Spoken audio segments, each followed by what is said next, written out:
ಕಥೆ ಮೂಷಿಕ ವಾಹನದ ಕಥೆ. ಒಮ್ಮೆ ಅರಣ್ಯದಲ್ಲಿ ಗಜಮುಖಾಸುರ ಎಂಬ ಕ್ರೂರ ದೈತ್ಯನಿದ್ದ.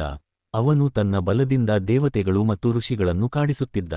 ಎಲ್ಲರೂ ಶಿವನನ್ನು ಪ್ರಾರ್ಥಿಸಿದರು. ಆಗ ಗಣೇಶನು ದೈತ್ಯನ ಅಹಂಕಾರವನ್ನು ನಾಶಮಾಡಲು ಮುಂದಾದನು. ಗಜಮುಖಾಸುರನು ಗಣೇಶನ ಮೇಲೆ ಭೀಕರವಾಗಿ ದಾಳಿ ಮಾಡಿದ. ಆದರೆ ಗಣೇಶನು ಶಾಂತವಾಗಿ ಯುದ್ಧ ನಡೆಸಿ ತನ್ನ ದಂತದಿಂದ ದೈತ್ಯನ ಆಯುಧಗಳನ್ನು ಮುರಿದನು. ಕೊನೆಗೆ ಗಣೇಶನ ಶಕ್ತಿ ಮುಂದೆ ಗಜಮುಖಾಸುರ ಸೋತನು. ಅವನು ವಿನಯದಿಂದ ಗಣೇಶನ ಪಾದಗಳಿಗೆ ಬಿದ್ದು, ಪ್ರಭು, ನನ್ನ ತಪ್ಪನ್ನು ಕ್ಷಮಿಸಿ, ನನ್ನ ಜೀವ ಉಳಿಸಿ ಎಂದು ಬೇಡಿಕೊಂಡನು. ಗಣೇಶನು ದಯೆಯಿಂದ ಅವನನ್ನು ಕ್ಷಮಿಸಿ, ನೀನು ನನ್ನ ಭಕ್ತನಾದದ್ದರಿಂದ ನಾನು ನಿನ್ನನ್ನು ಶಾಪಿಸುವುದಿಲ್ಲ, ಬದಲಿಗೆ ಆಶೀರ್ವಾದಿಸುತ್ತೇನೆ. ಇನ್ನು ಮುಂದೆ ನೀನು ನನ್ನ ವಾಹನವಾಗಬೇಕು ಎಂದನು. ದೈತ್ಯನು ಸಂತೋಷದಿಂದ ಎಲಿ, ಮೂಷಿಕ ರೂಪ ತಾಳಿ ಗಣೇಶನ ವಾಹನನಾದನು. ಆಗಿನಿಂದ ಗಣಪತಿ ದೇವರು ಮೂಷಿಕನ ಮೇಲೆ ಸವಾರಿ ಮಾಡುವ ವಿಘ್ನನಾಶಕ ದೇವರಾಗಿ ಪ್ರಸಿದ್ಧರಾದರು.